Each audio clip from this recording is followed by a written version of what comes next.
politicians and the EU Commission and so on, well, they will actually probably win with an even larger majority the next time. But of course, George Soros is not a friend of Italy. He's a friend of the Democratic Party in Italy. And in fact, he has used this, let's say, this possibility for him to talk to the Italian audience to immediately accuse this new government of basically not being suitable for Italy.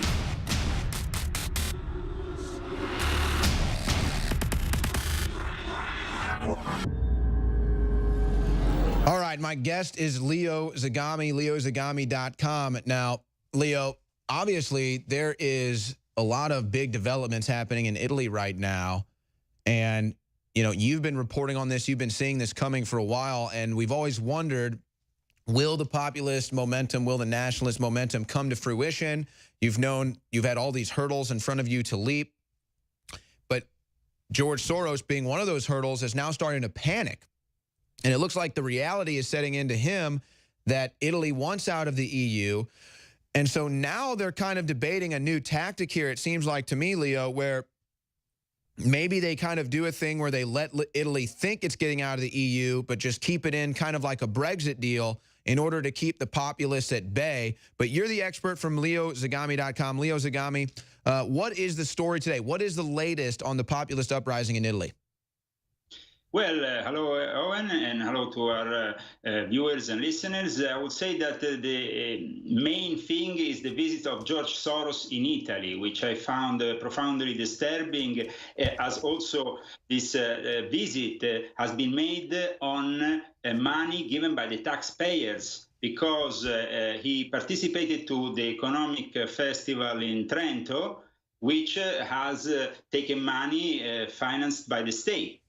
It's a very left-wing kind, of course, of organization involved with this whole thing. But George Soros took advantage of his speech on the 2nd of June, given to a packed audience inside the place. But the actual screen where it was projected outside for the festival, I have even a picture of it, was completely empty. Because, of course, all the people who wanted to see Soros wanted to be there without being seen themselves. And he said some very heavy things, some very heavy accusations, especially against Donald J. Trump. He said that Trump is basically a threat to the economy. He doesn't understand the basic elements of economy. How is possible he makes these statements when he was a supporter of Obama, who made a disaster of U.S. economy? And at the same time, he attacked the new coalition in Italy, defining them, of course, with as a threat, but also focusing on Matteo Salvini, accusing him of possibly having taken money from Russia. Now, from the inside, because as you know, I have also been involved in politics here in Italy, I know that for sure Matteo Salvini and the Northern League didn't take any money from Russia, because Russia simply didn't give them any money. They gave them the possibility of a collaboration, of course. They are in very good terms. And in fact, Matteo Salvini, who is the new Minister of Interior, who has promised in the last few days that he will deport 500,000 immigrants from Italy, creating, of course, chaos in the EU. And George Soros had to intervene directly. He arrived there at the festival and said, before arriving at the festival, in an article for the Corriere della Sera, warned Italy of being in this position, and also warned the EU of having given Italy the possibility, with their actions, of electing the Northern League and the Five-Star Movement. Basically, George Soros is not stupid. He said that if the EU continues in this undiplomatic way, with the accusations that we talked about from the various German politicians and the EU Commission and so on, well, they will actually probably win with an even larger majority the next time. But of course, George Soros is not a friend of Italy. He's a friend of the Democratic Party in Italy. And in fact, he has used this, let's say, this possibility for him to talk to the Italian audience to immediately accuse this new government of basically not being suitable for Italy. But Salvini immediately replied, saying he never took any liras, any rubles, any euros from Russia. So they're using the same tactic there with the whole Russia angle to try to stop this nationalist movement. But again, you see some of the reservation on George Soros, where he realizes now that this movement is real and it's enough to probably get Italy out of the EU, if by way of vote, if it came to that. So it sounds to me like he's kind of trying to pander to this to have a false sense of security that, oh yeah, Italy, maybe you can get out of the EU. Just like the Brexit vote, like, yeah, we'll give you your vote. You're still in the EU. You voted to be out of it, but you're still in it, and we gave you the vote. So, you know, quit complaining. And so maybe they do something like that. But overall, I mean, it's just amazing that George Soros will go in front of Italy and say that Trump is a threat to the economy when he's the damn threat.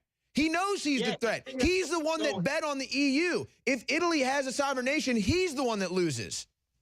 There's another important news that I got in the last few hours. There was a strong criticism of Soros' presence with taxpayers' money in that region from the Italian association, the Israel-Italian Association. Alessandro Bertoldi, who is the official spokesman for the Israel-Italian Association, basically confirmed what Alex Jones and you have always said, that Soros is a Nazi. The Israeli associations in Italy say that he's a dangerous guy. He's already been kicked out of Austria. He's been kicked out of Hungary a couple of days ago. He closed down also his office. Yeah, his home country doesn't even want him. Sorry? His home country doesn't even want him. Well, his own country doesn't want him, but he moved to Berlin to be close to Angela Merkel. So, you know, they can be... yes, and Jean-Claude Juncker, the Nazis come back together. Absolutely. I mean, the open society moving the headquarters in Europe to Berlin is very ominous of a Nazi takeover. And the crazy thing is this parliament is just coming together in the next couple of days, this new government in Italy. But of course, we had the worst attacks on it already from the Democratic Party in Italy, accusing them of being fascist and so on. But Matteo Salvini went down to Sicily and said very, very clearly, Sicily can't become the refugee camp of Europe. I mean, come on, guys, you can't make Sicily the refugee camp of Europe. It's completely impossible to tolerate for Sicilians. And I think that everybody knows that Sicilians can get very dangerous at times. So I think that George Soros should really leave Italy. Matteo Salvini in the last few hours also added fuel to the fire, as you say. And he said that soon George Soros will not make, maybe he will not be welcome anymore in Italy. It will not be possible for Soros to come in Italy again, because he will, of course, have argued with one of the most of the key figures, the Interior Ministry, who is also the head of the police in Italy, by the way. So to have an argument with the head of what is the driving force of Italian society at this moment, keeping the security in Italy, I mean, it's not a good idea. Any case, the fact that they want to connect Salvini with Putin is typical, like they did with Trump and Russia. So the techniques are exactly the same. It's just like something we have seen over and over again. The liberals going crazy. The media in Italy can't just take and let them work, can take the situation, and they seem to be panicking, all of them. So I think it's a very interesting situation. And like you said, maybe they will give Italy the illusion of getting rid of Europe. But like Nigel Farage said recently, this is only the beginning of Italy's rebellion. I mean, Italy's nationalism runs very deep, as well, of course, as their fascist roots. We don't want to go back to fascism. Of course, we are totally against what Mussolini did with the racial laws. But I tell you, Italy is not a country that will continue being treated this way by the European Union. Especially now in the next few days, they will have a meeting in Brussels regarding the immigrant situation. And Matteo Salvini said he's not going to participate, also because, apart from the fact he has to be in Italy... Hold your thought right there, because we got to go to break here. So we'll pick it back up there on the other side of this break. But I think it's good news because, to me, it shows that Soros is weakening, and he knows he's weakening. And so he's kind of like, all right, I gotta back off in Italy here, or this could be a death blow to my Nazi EU headquartered in Berlin regime. I mean, this is with Jean-Claude Juncker in charge. So, I mean, oh, how do you cover this? Okay, so you've got George Soros, a Hungarian-born Jew, who goes on 60 Minutes and tells his story about being a young man during the Nazi regime, saying it was the best time of his life. That's what built his character, betraying his fellow Jews, rounding up his fellow Jews, stealing their property. He loved it. Then you've got Jean-Claude Juncker, the offspring of another Nazi sympathizer who worked for Hitler, whose father-in-law was also a Nazi sympathizer. And you've got these two basically running the EU. George Soros and Jean-Claude Juncker. There they are, both not, you could say, I mean, they want to cry Nazi all day long. There's your dang Nazis right there. If anyone's a Nazi, it's those two. And by the way, the original plans for the Nazi regime was essentially what the EU is today. How ironic, it's still based out of Berlin. I mean, it's like they're doing this right in front of you. And then they point the finger at conservatives and nationalists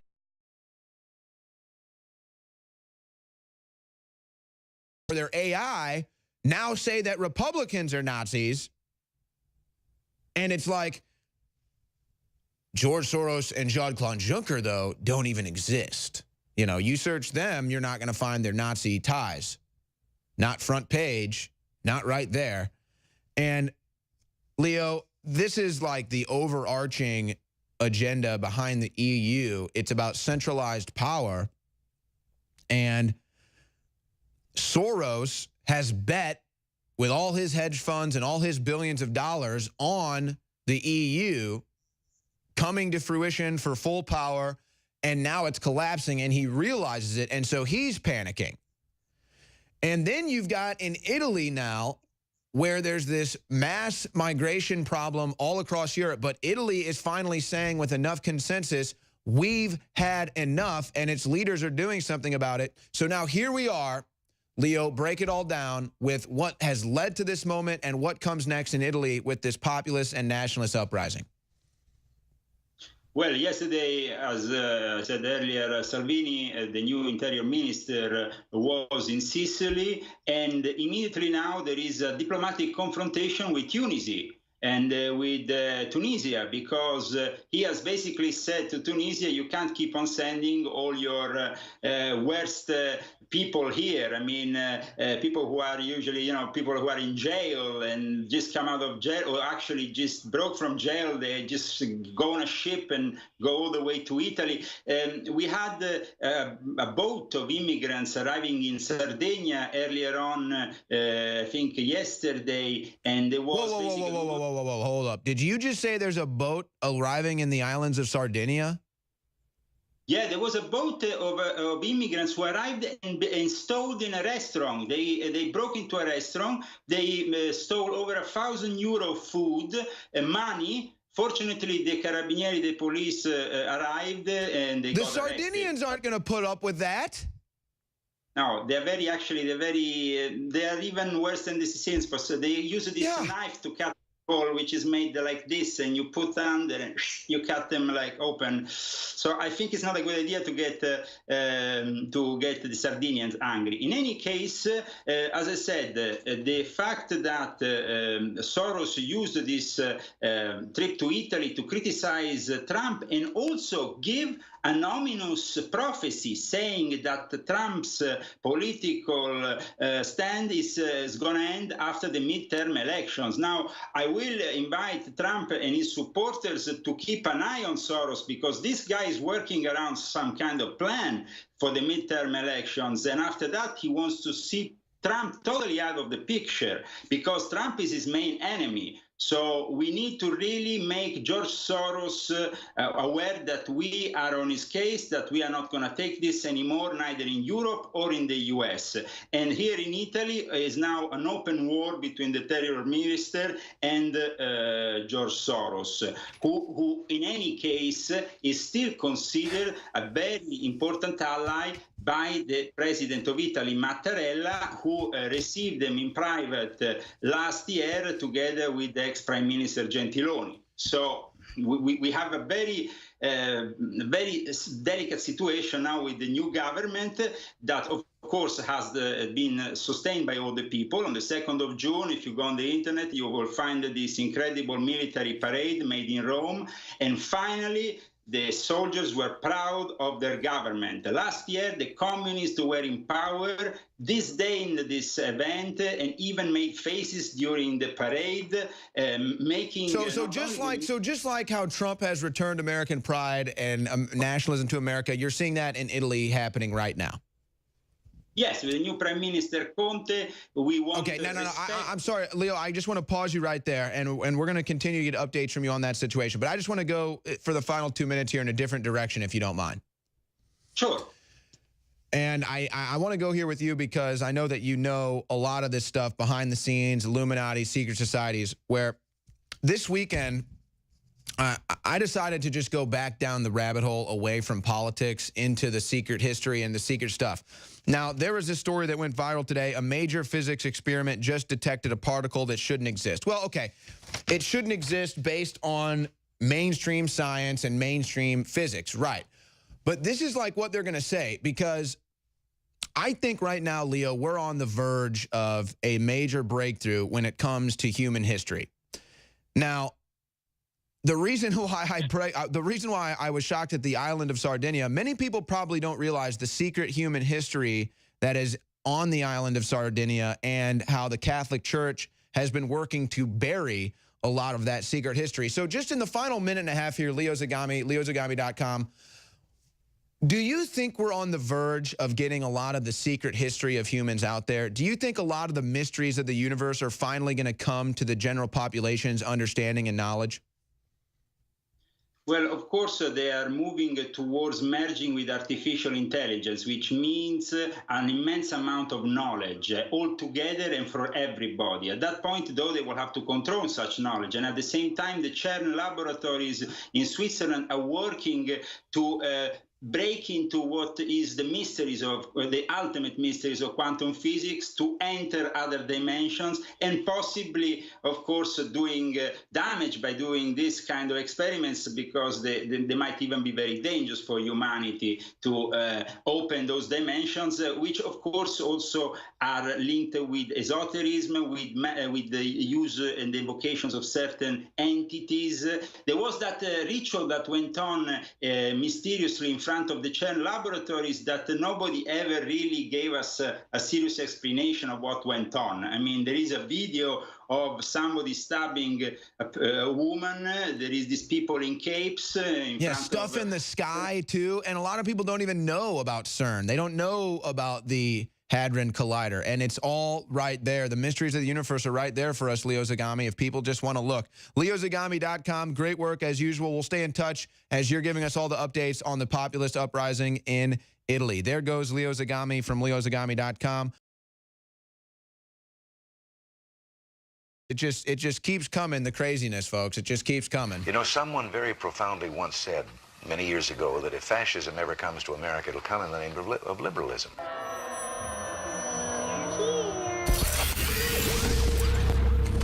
If you are receiving this transmission, you are the resistance.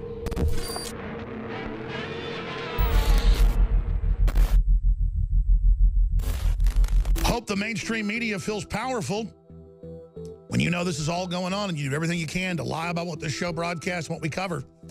The blood of those children all over the world held in captivity. UN caught kidnapping 1,000 out of Haiti alone. The blood is on your hands. Leo Zagami, let me ask you this question. Who is behind this global sudden wave of thousands of pedophiles per country being caught 10,000 plus arrests here. What is causing this massive move against pedophile rings that even MSM admits may bring down the Catholic Church? Well, it's happening, and it's happening clearly in front of the whole world with George Pell, but it's also an internal conflict. A few days before George Pell got booted out of the Vatican, we had basically the police breaking inside the palace of the Holy Office, the ex-Inquisition, now known as the Congregation for the Matters of Faith, basically the headquarters of the most holy office in the Vatican. The police broke in and found a gay orgy, and they were using cocaine, and they basically had to arrest the secretary of a very prominent cardinal who himself was waging war against Cardinal Pell. So there is also an internal war here. Cardinal Pell is responsible for many decades of a secret plan devised by the Vatican to give the less possible money to the victims of pedophilia and monopolize them. And he was made a member of the C9 group, which is a group of 9 cardinals. And 3 of these cardinals have been heavily criticized for having protected in the past pedophilia, including Cardinal Pell. So many people were actually astonished of seeing in February 2014 Cardinal Pell arriving in Rome, and he didn't really hide in front of the media or in front of the other people in the Vatican. He started immediately acting with a lavish lifestyle that of course brought a lot of criticism towards Pope Francis, who wants to be this very conservative Pope who doesn't spend much money and is living in a modest surrounding, while instead George Pell was spending money, was making all kinds of things happening that were putting really in bad light Pope Francis. But he was not taking care of any of this criticism. He put him there, and he basically became, after the Secretary of State, the number 3 in the Vatican. So this is the first time in history, Alex, that such a high-ranking officer, let's say, or minister of this Vatican is put in front of a trial. InfoWars Live is bringing you a breakthrough in modern medicine. We have found